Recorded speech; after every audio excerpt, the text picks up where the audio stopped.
California escalating its showdown with President Trump over illegal immigration. Pardons for 2 men with felony convictions. They're probably people that's gonna still label me as a thug. Democratic Governor Jerry Brown issued the Christmas pardons, all because he wanted to defy the White House. But what about public safety in the Golden State? We'll investigate. Then, planning to get a little tipsy on New Year's Eve? ISIS says it's coming for you, issuing a chilling new video urging supporters of the terror group to target intoxicated people at large gatherings. In the video, when the clock strikes midnight, you can hear shouts of Allahu Akbar instead of Happy New Year. It's the beginning of the end of the war on marijuana. And the battle over so-called dirty pot heating up on the West Coast. As marijuana retailers get ready to cash in after the first of the year, environmentalists might be killing their buzz by warning about illegal pesticides in the pot. Our legal eagles will debate it when night court convenes. And Democrat Sheila Jackson Lee in hot water for allegedly bumping an airline passenger from her first-class seat. So why is the Congresswoman now claiming she is the one being targeted over her race?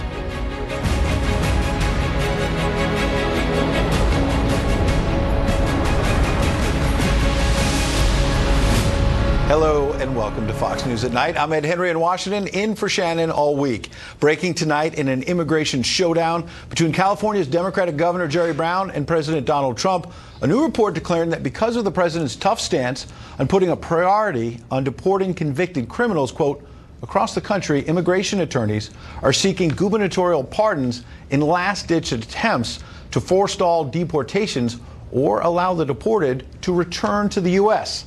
This in the wake of Governor Brown pardoning 2 immigrants convicted of crimes who were destined for deportation. One of them, Monty Neth, had been convicted of a felony weapons charge with so-called gang enhancement, meaning his charge was made more serious because of the alleged ties to criminal street gangs. The other criminal pardoned by the governor, Rotang Kong, had been convicted of felony joyriding, which in California means taking a car that's not yours. Now it appears the rush is on, especially in blue states, to get pardons for illegal immigrants before they get deported. Ellison Barber is here with the breaking details. Good evening, Ellison. Good evening to you, Ed. In California, for Governor Jerry Brown, pardons are a holiday tradition, and Brown pardoned 2 immigrants who were reportedly on the verge of deportation for criminal activity while in the United States. In all, Brown granted 132 pardons and 19 commutations. Rotang Kong served probation and jail time for things like evading a peace officer, vehicle theft, and possession of drugs in prison or jail. The pardon says since his release, Kong has lived an honest and upright life. Monty Neth served time in the late 90s on weapons and gang charges from 1995. He served 1 year and 9 months behind bars. Neth says he is not that person today. He stayed out of legal trouble until he was taken into custody during an immigration sweep. He was reportedly in a Texas jail awaiting deportation when Governor Brown saved him. I was about 2 days away to get on that plane to Cambodia. There are probably people that's going to still label me as a thug, but I just want to tell them that, today I'm not the same person as I was before. Not long after his inauguration, President Trump signed an executive order directing the Department of Homeland Security to prioritize the removal of aliens convicted of a criminal offense. An article in the Los Angeles Times says more and more governors are receiving pardon requests from individuals facing deportation, seemingly a possible but not guaranteed way around the administration's stricter immigration laws. The Times says that in June there was a roundup of more than 100 Iraqi nationals with criminal backgrounds, all in Michigan, and about a month later, 40 of those individuals filed requests for pardons from Republican Governor Rick Snyder. Ed? Ellison Barber, thank you. Let's bring in Fox News contributor, former Republican Congressman from Utah, Jason Chaffetz.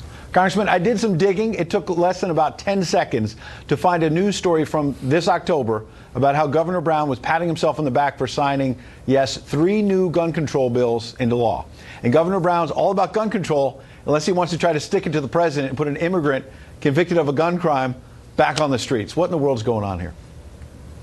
I mean, there's really no explanation for it. I mean, these are convicted criminals. These are people. This is not the, lady who crosses the border who's just trying to help her family. These are people that are here illegally, committed a crime, got caught, convicted, and now we're trying to deport them. The president's trying to do the right thing, and you have people like Governor Brown getting in the way of doing this. During the Obama administration, more than 80,000 times this happened. They were in our control. He released them back out into the public, and guess what? They committed hundreds of more crimes, and people died at the hands of these types of people. There's no reason why these people should continue to stay and have the privilege of being in the United States. They're here illegally to start with. Congressman, you make an important point because we know what happened in the case of Kate Steinle, where someone who had been convicted of several crimes was out on the streets in San Francisco. Here's what the president recently said about that.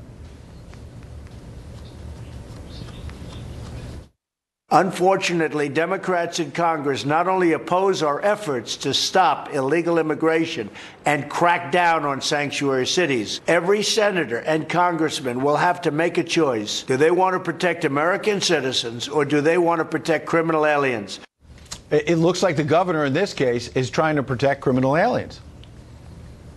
Well, that's the point. Even when we talk to Democrats like Luis Gutierrez and some of these who put this issue at the top of their agenda, they have at least in the past said, well, okay, the criminal aliens, yeah, let's focus on them. And the president, I think, is trying to do the right thing. Let's deport those people that are here illegally and they're committing crimes. They've been before a judge. They've got caught doing a crime. They've done some time for that. Now it's time for them to leave the country and never, ever come back. Why do we put up with this? And now you have governors who aren't cooperating. And it's so demoralizing to our good people who work in ICE and the Border Patrol. I mean, they put their lives on the line to save us and protect us. And then you get somebody who commits a crime. He's involved in a gang, allegedly. Right. And now they want to be able to keep him there in California. Well, Congressman, you make an important point. And on top of that, in this case, even if the governor pardons you for state crimes, that doesn't prevent the federal government and ICE from going out and actually getting you and deporting you, right? That's right. And between Homeland Security and the Department of Justice, but a lot of this is on Homeland Security, they have got to be able to go and they don't need a governor's permission in order to deport somebody if they can get them in their control. But again, you have too many sanctuary states and counties and cities that don't want to cooperate with federal law enforcement. They want all of our American money, right? They want the federal taxpayer dollars to go to them, but they don't want to actually deport these people. And this is the criminal element. I don't see any argument to keep these people in town. I really don't. Last question. The Daily Mail did an investigation that they just published today over the holidays, talking about hundreds of people in cities like Santa Monica, Santa Barbara, cities all across California where you have teachers, firefighters, middle-class workers who are homeless because they cannot afford the rent in California. They're living out of their cars in Walmart parking lots and elsewhere. So my question to you is, doesn't the governor of California, Jerry Brown, have some more important things to deal with right now than pardoning criminals? I see this regularly with the Democrats. They prioritize those people that aren't here illegally and they're committing crimes. And you're right, they got good people trying to do good things. They've run into trouble in their lives. There's a homelessness problem in a whole slew of states, including Utah and in California. And instead of the focus being on that, they're trying to protect the criminal aliens. And how could you ever look a family in the eye if one of these people goes back and does something and harms an American? How do you look them in the eye and say, yeah, I, as Governor Brown, made sure that they got to stay here and commit another crime? It's sick. It really is more disgusting. Governors considering these pardons, I suspect this is not the last we've heard of this. Congressman, Merry Christmas. Thanks for coming in. Yeah. Immigration. Happy New Year. Thanks. Good to see you. Immigration, one of the top issues Congress will be grappling with when they come back to work in January. And right before Christmas, Senate Majority Leader Mitch McConnell claimed there could actually be some common ground that he can find with Democrats. We have a commitment on a bipartisan basis to address the DACA issue. And there's a working group composed of people of widely diverse views on immigration. And I've said to them, if they can come up with an agreement that the administration is comfortable with, and this includes Senator Durbin, who's in the group, and people on our side who have very different points of view about it. We'll devote floor time to that in January as well. Fox News politics editor Chris Stirewalt joins me now here on set. Good to see you. Merry Christmas, sir. What up, homie? Homie, that's a new one. I'm wondering, when you hear him talk about DACA, you know, we got to get out of the Washington lingo. What this means is the children of illegal immigrants who are here. These are young adults right, under the age of 35 who came to the United States as minors, oftentimes through no fault of their own. And the President of the United States has said he wants to find compassion in that case, right, in terms of trying to find a way to codify their status into law. On the other hand, you've got a lot of people in our audience, a lot of people around the country hear what we were just reporting on and say, okay, let's find compassion. But boy, this better also be a deal that includes some cracking down on illegal immigration. So the calculus here for Democrats. So the deal runs until March. Because of the way President Obama set up this program by executive order, there's no legislation here. This is just basically whenever the edict of the administration, yes, rule by fiat. So basically they have until March. And Trump has said, in March, we're cutting it off. It's all over, and now there's no protection for you, because currently they're in a protected status. Because again, as you point out, they went to school here, they grew up here, think of themselves as Americans, and so in the some serve in our military. Right. Let's find a way to be compassionate. But so Democrats' leverage isn't very strong right now. The closer we get to March and the deadline, then their leverage shifts. Right now, if the Democrats were to shut down the government, if we would have had a government shutdown on the 22nd of December, and people would have said, why are we shutting down the government? Now, is it Obamacare? What is it this? Where's Ted Cruz? If they would have said, well, it's for illegal immigrants, it wouldn't have been a good look for Democrats. That would not have been a good look. What they believe is the closer they get to March, the more pressure it applies to Republicans, because these are very sympathetic characters. These are the people who Democrats want to say and we're talking about a few 100,000, 400,000, 500,000 at most, and they're saying, look at these folks, these people should be allowed to stay. But bottom line, do you see a bipartisan deal where, okay, we deal with that, but by the same token, the president, if not getting the wall, gets some crackdown on illegal immigration? It's the second day of Christmas. Let me get weird with you for a second. I think if only Richard Nixon could go to China, maybe only Donald Trump could do comprehensive immigration reform. I do think that of all the real policy areas where he would likely score a big win, the tax cut was a Republican tax cut. Right. But if Donald Trump wants a lasting legacy, this is the issue where he can do it. So maybe there's an opportunity. Because he's got enough stroke. Not a good look a moment ago for Democrats. Not a good look for Republicans right now. The feud going on, Jeff Flake and others, Bob Corker going after the president. Here was Flake on ABC yesterday. When you look at some of the audiences cheering for Republicans sometimes, you look out there and you say, those are the spasms of a dying party. When you look at the lack of diversity sometimes. And it depends on where you are, obviously. But by and large, we're appealing to older white men. And they're just a limited number of them. Jeff Flake retiring. He left the door open to potentially challenging President Trump himself in 2020. What's going on here? Well, I think Trump is going to have challengers in 2020, probably from the right. Challengers? Yeah, I think probably from the right. We see, but also from the center. You'll have maybe Flake. Is it John Kasich? John Kasich is all but declared. So you can start to see this coming up. Flake is right. The Republicans have a diversity problem in the sense that the share of white voters is never going to be any higher than it is today. If the electorate's 72% white, it's never going to get any whiter. It's going to get less white over time as the country becomes more diverse. So from a long-term perspective, yes. Immigration, though, as an issue, has done so much. It has helped Republicans by firing up their base. But in terms of an issue that they drag around, this albatross around their necks, that's why I think Trump could. It might be an opportunity for him to cut a deal. Put it to bed. But last question. We heard the same thing before the 2016 election. There's not enough white men to elect Donald Trump. And he won. All things are possible with Wisconsin, Michigan, and Pennsylvania. If the Democratic candidate next time goes to Wisconsin, exactly. The Rock should think about going to Eau Claire. Homie, thanks for coming in. You know it, dog. Coming up, Sheila Jackson Lee says the flack she's taking for allegedly forcing a woman out of a first-class airline seat is all about her race. Was she targeted, or is this an abuse of power? We'll take a look Plus, a new threat from ISIS that might lead you to rethink your New Year's Eve plans. And Treasury Secretary Mnuchin gets an unpleasant present for Christmas in a protest over tax cuts. See who got the last laugh in this tasteless prank that might leave a liberal activist in deep doo-doo.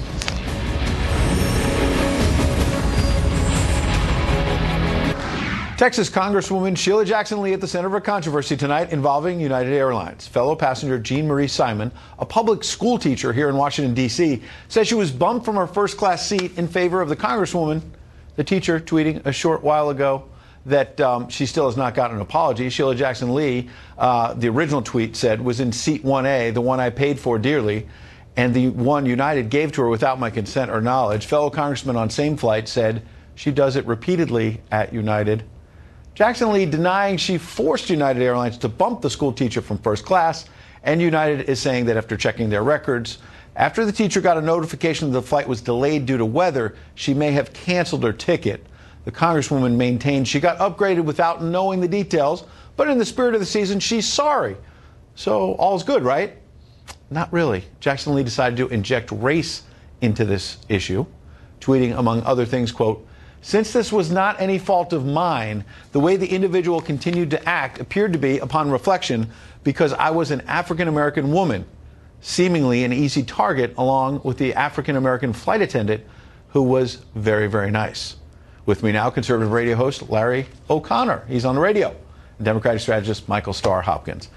Merry Christmas to both of you. Thanks for coming in. Merry Christmas. Merry Christmas, Ed. Good to see you. Larry, I want to start with you. Why in the world did she inject race into this? I am hesitant to say anything critical of Representative Sheila Jackson Lee because then I'll be called racist. I mean, we're all racist.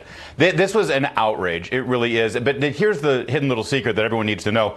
I'm in Oklahoma now, but I work in D.C., so do you, Ed. She's notorious. I mean, Washingtonian magazine in D.C., a left-leaning publication, year after year, she wins the poll of the most hated congressperson. This has nothing to do with race. This has to do with the arrogant, entitled attitude of most incumbents in Washington, D.C., who like to walk up to a counter and say, "Don't you know who I am?" Right. Well, Michael, originally we thought when we were going through this story this morning, it's kind of frivolous. It's about a first-class seat. You know, we should be doing bigger issues. And then we hear the Congresswoman it was not just one tweet, but a series of tweets suggesting that this issue came up because she's African American. Why would she inject race into this?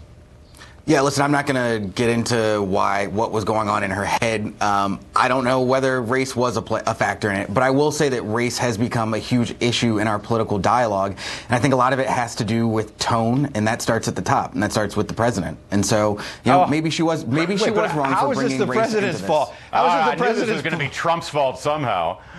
Really? Listen. Maybe race wasn't a factor in this. I'm fine with saying that. But I will say that tone starts from the top. And so I think that race is something that we need to look at when we're talking about issues. And race is something we need to be able to have a comfortable conversation about how we deal with racial issues. It's kind of tough to have that comfortable conversation when something like this happens and immediately a woman of influence and power, an elected official, decides to make it about race. Then how can we have a conversation at this point? Fair question, when it's not Michael. even about race. Michael, I agreed with almost everything you said until you said this had something to do with Donald Trump. Well, no, that's not what I said. I said that our conversations and our tone start with the top. The president, who has played footsies, has, you know, let's not pretend like the president hasn't, you know, been a bigot. I mean, let's just come out and say it. Let's not pretend like the president. What does that have to do with I don't have to pretend to say that. Right, that's your opinion. And what does that have to do with a congresswoman elected in her own right, deciding to take kind of this silly dispute on an airplane and say it's because she's African American? I think the dispute itself is silly. What I'm saying is I think we need to look at the top and where we're getting our leadership from. And when the president acts like a bigot on TV every day, then I think it makes it harder to have these kinds of Larry, conversations. A Democratic congresswoman tweets this out that it's about race and it's Donald Trump's fault. Apparently, that's what I'm getting because of the tone. I just think we've come a long way in this country, that the struggle from Rosa Parks being forced to sit in the back of the bus has now turned into Sheila Jackson Lee getting her first-class ticket on an airplane. All right, well, I mean, you referencing Rosa Parks, I mean, come on, let's not kid ourselves. No, you're right. She is a symbol. Sheila Jackson Lee, she suffers for all of us. God bless that woman. She's been through hell. I noticed some sarcasm there. All right, let's shift gears. When you talk about the tone in this country right now, there's a man named Robert Strong, a liberal activist out in California, who decided to basically send a package full of horse manure out to a home that the Treasury Secretary owns in California. Take a listen. We, the American people, are returning the gift of the Christmas tax bill because it's complete and utter hoard. Well, my wife's a lawyer, and I'm not too worried. As it turns out, I'm going to be the guy that gets known for hoard. Larry, what? Hard to argue with that. But, you know, Larry, it was just a couple of weeks ago that you had liberals screaming aimlessly into the sky about Donald Trump. Now they're sending horse poop to the Treasury Secretary. What in the world's going on? It's like they're trying to guarantee his reelection by a landslide in 2020. Let me just say, as everyone now finishes up their year and they look at their 401k and they see that their retirement just got about 25 to 30% richer over the last year, and you got this guy doing the sophomoric equivalent of leaving a bag of poop on somebody's front porch, on the principal's front porch. Listen, why not bring back Occupy Wall Street while you're at it? Because this will be a landslide for Trump if the left continues this. What about the fact that Bernie Sanders over the weekend admitted that something like 91% of the middle class is going to feel this tax cut? The Democratic talking point about this going to the rich is kind of ridiculous, isn't it?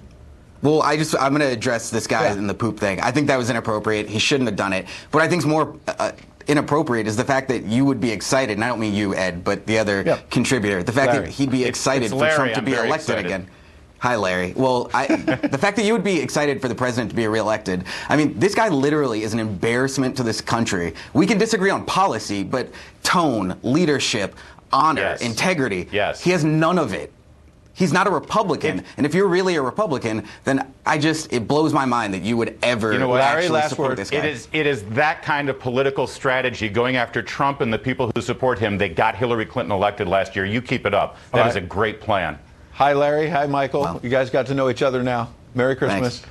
All right. I'll see you when I'm in D.C. All right. See you soon. Shoppers turning out in force for Christmas as the president tweets today that business is poised for a big run in 2018. So how optimistic are American consumers heading into the new year? A full report coming up. But first, who was gay in history? What? It's an actual question addressed by new history books in California. We'll have the details next.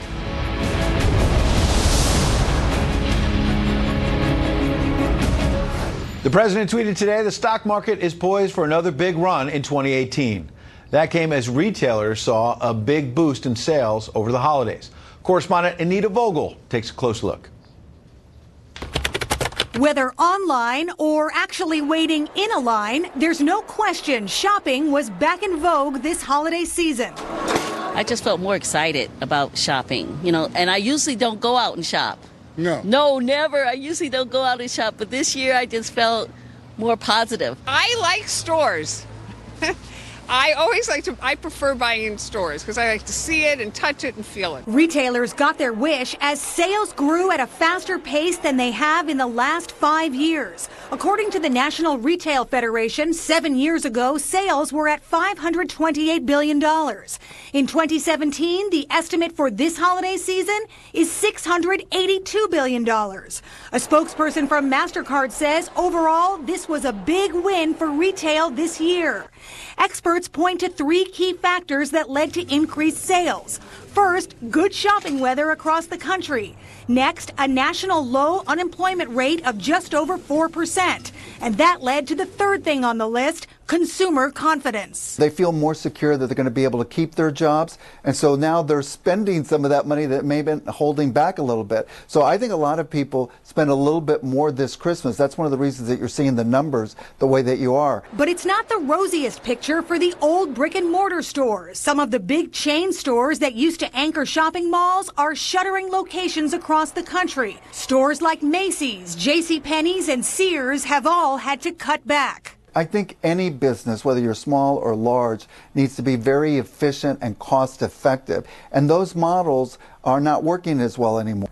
But there is a silver lining for those old brick and mortar stores. As surveys show, shoppers tend to spend more money in person than online. And next year, businesses across America will be getting what the president calls a Christmas present, a huge cut in the corporate tax rate. In Los Angeles, Anita Vogel, Fox News. Meanwhile, parents of children in California public schools are reacting to the State Board of Education's move requiring textbooks to address sexual preference when dealing with historical figures. National correspondent William LaJeunesse has more on the hugely controversial decision. Welcome to elementary school, where in California the law requires a fair, accurate, inclusive, and respectful treatment of lesbian, gay, bi, and transsexual Americans. I think what's going on here is an effort to politicize history. We're not trying to make anybody gay. We're not saying there's an agenda. We're not saying that these people are better than other people. All we're saying is this is another group of Americans, and they face certain prejudices. The state required publishers like Mark Jarrett to include the sexual preferences of prominent historical figures, among others, activist Jane Addams, writers Emily Dickinson and Nathaniel Hawthorne, and President James Buchanan, though evidence is inconclusive. I think we should say Buchanan, he never married. He had a very good friend who was living with him. He may have been gay. On the other hand, at that time, being gay was seen as something evil and wrong. The state approved Jarrett's text for 8th graders. In it, he celebrates a one-eyed, gun-toting, whiskey-drinking stagecoach driver named Charlie Parkhurst. Only on death did people discover he was a she. He says Baron von Steuben, who helped Washington Valley Forge, may have been gay. Jarrett also outs poet Walt Whitman, saying while Whitman sometimes denied his same-sex preferences in public, he was drawn to young men in parks and dance halls. Much of this is speculation. It's not good history. As historians, we look at evidence and we try to draw conclusions from evidence, and we compare and we give different perspectives. State documents show the Education Board rejected publishers who refused to label some figures gay and forced another to insert the word lesbian when referring to astronaut Sally Ride. These figures, who are important in American history, are important for reasons that have nothing to do with their sexuality. According to the state instructional framework, students learn about lesbian and gay parents in 2nd grade, birth-assigned gender, and cross-dressing in 4th. Activists believe the new law celebrates the state's diversity and reduces negative stereotypes. Others worry about what California is not teaching. 40% of California students entering the state university system need remedial math and English, and only 30% will earn a bachelor's degree. Ed? Thank you, William. Where in the world in less than 90 seconds? It's Boxing Day in London. Shoppers lining up early for bargains at Harrods the day after Christmas. Like Christmas shopping here in the U.S., Boxing Day in Britain is reportedly going splendid. Some experts predicting record-breaking sales. Meanwhile, Pope Francis delivering the annual St. Stephen Angelus prayer. The pontiff inviting the faithful to consider Jesus as a mediator who, quote, reconciles us not only with the Father, but also among ourselves. Russia gets a lot of snowstorms this time of year, but apparently not this strong. 93-mile-per-hour winds, lifting a woman off her balcony and blowing her into a snowdrift. The snow was so deep, she had to be taken to a hospital in the bucket of a construction truck. I want to see President Vladimir Putin comment on that one. Meanwhile, it was a dark Christmas in much of Puerto Rico. Tens of thousands of its residents still without power. More than 3 months after Hurricane Maria battered that island and destroyed its electrical grid. Officials blame the rough terrain and extensive damage for delaying restoration of that power.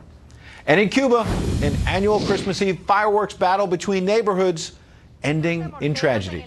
Scores of people sustained burn injuries after a fireworks accident at that popular traditional celebration. Thousands of locals and foreigners attend the Christmas Eve event every year in the town, about 150 miles northeast of Havana.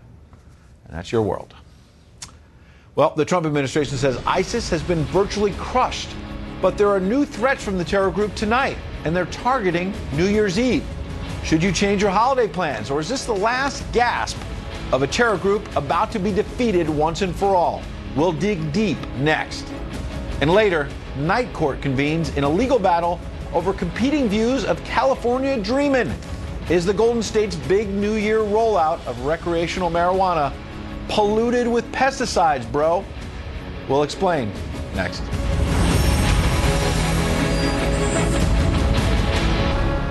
ISIS tonight appears to be fighting for its very survival, releasing a disturbing new video from its affiliated fighters in Somalia. Its latest threat, hunting down unbelievers and attacking churches and markets in Europe. The video also includes clips of global New Year's celebrations and a chilling call for fighters to take advantage of people's drunkenness. All this as the U.S. military says the terror group has lost 98% of the territory it once held, with half of those losses coming since President Trump took office. The Trump administration also getting even tougher on North Korea, slapping 2 key leaders with sanctions. Now Russia says it's ready to mediate talks between the U.S. and Kim Jong-un.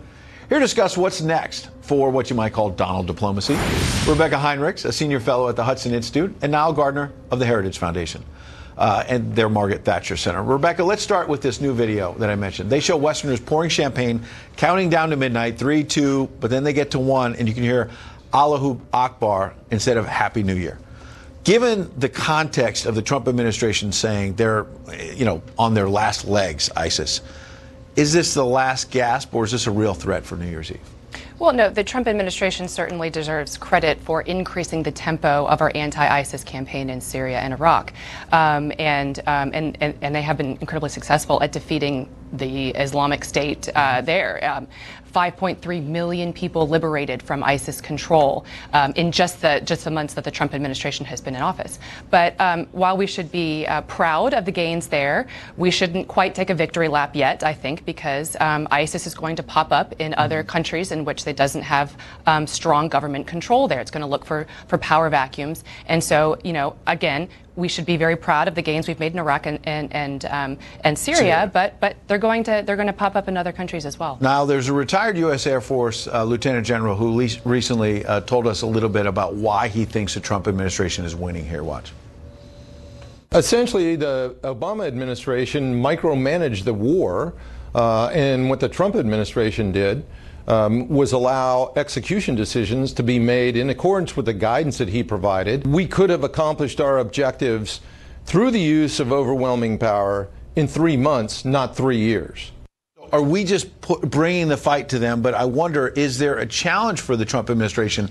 You can be winning and knocking out the leaders of ISIS, but as we saw with the Obama administration in 2012, they kept saying Al-Qaeda's on the run and all of that, and then Al-Qaeda kept coming back with terror attacks.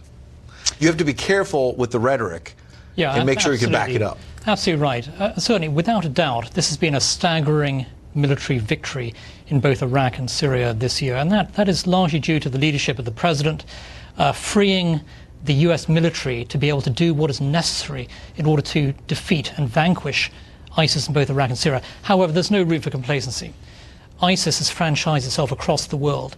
There is a major threat posed by ISIS in North Africa, East Africa, for example, in Europe, in Afghanistan, and across much of the world as well. We saw the bike path attack in New York City. That's correct, here on U.S. soil as well. So absolutely there's no room for complacency. But what we do need to see is the kind of robust leadership that is determined to absolutely crush and defeat ISIS. I do think we have that kind of leadership now in the White House. We've seen the old mantra of leading from behind thrown out of the window. We see a much more aggressive approach. When you hear the word complacency, you might think about the United Nations sometime. We talked about new sanctions against North Korea, and they say they're getting tough. The reform has been a long time coming there.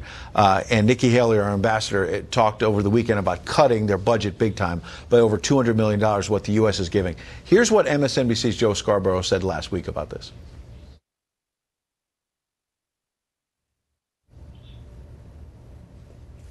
And yet, Nikki Haley and Donald Trump engaged yesterday in something that was in between a schoolyard taunt and a mob boss's threat. And they did it as our representatives. Rebecca, Nikki Haley, a mob boss? Well, she's certainly strong, and you know. Is that where it ends? She's very strong. She's very clear. This is the great American leadership that I have been, you know, wanting. That all Americans, I think, have been wanting for years and years. This cut to the UN is good. It's headed in the right direction. It's not nearly enough. We can do much more. So I think it's time to do an audit of what the American taxpayer is spending at the UN, and if that money isn't working for us well, if it's just there to be anti-Israel, anti-American, then we should cut more. And so I think there's more coming. Good point, because now you have this budget cut is a reaction from the Trump administration to the fact that the UN was lashing out at the president for doing something that every recent Democratic and Republican president said they were going to do, declare Jerusalem as the capital of Israel. Is this a long time coming for the UN to be shaken up? Absolutely. I think we're going to see a completely different type of U.S. approach now towards the United Nations. I have to say that Nikki Haley's leadership has been absolutely fantastic. She's really leading on the world stage. This is the kind of leadership that the United States needs at this time, sending a very clear message to the United Nations that it's no longer business as usual. The UN, let's face it, is to a large extent a basket case, riddled with corruption, mismanagement, anti-Americanism, anti-Semitism, and you now have a figure like Nikki Haley coming forward saying enough is enough. And other than that, the UN's doing a great job. Yes, I mean... other than all that. Yes. Niall. And, you know, I think this is a momentous time for the United States and U.S. leadership. Appreciate your time. Happy New Year almost. Thank you very much. This week, the White House Director of Legislative Affairs, Mark Short, said the president is set to release an infrastructure plan in January. Amid uncertainty with bipartisanship with President Trump's agenda, at least one Democratic lawmaker says she's willing to work with the president on this. I will work with Donald Trump on anything that helps the working men and women of my district. So, yes, I'll work with him on infrastructure if he'll work with us. The president hinted he might begin the new year with infrastructure while he signed the tax bill into law last week, stating he believes he could have a lot of bipartisan support on an issue that Senate Minority Leader Chuck Schumer originally said he wanted to work with the president on, though we'll see if he follows through. Meanwhile, a tree that has stood on the south facade of the White House since the 1800s is coming down this week. The enormous magnolia tree is the oldest on the White House grounds, but has been deemed to be too damaged and decayed to remain in place by specialists at the National Arboretum, who have tried for decades to save this historic tree. Ultimately, First Lady Melania Trump made the decision to remove the tree after reviewing the Arboretum's assessment. California's new recreational marijuana rules roll out next week. Get it? But not if a self-proclaimed health food fanatic has anything to say about it. We'll check out if California's rush to deregulate pot is about to run into a legal nightmare. Stick around.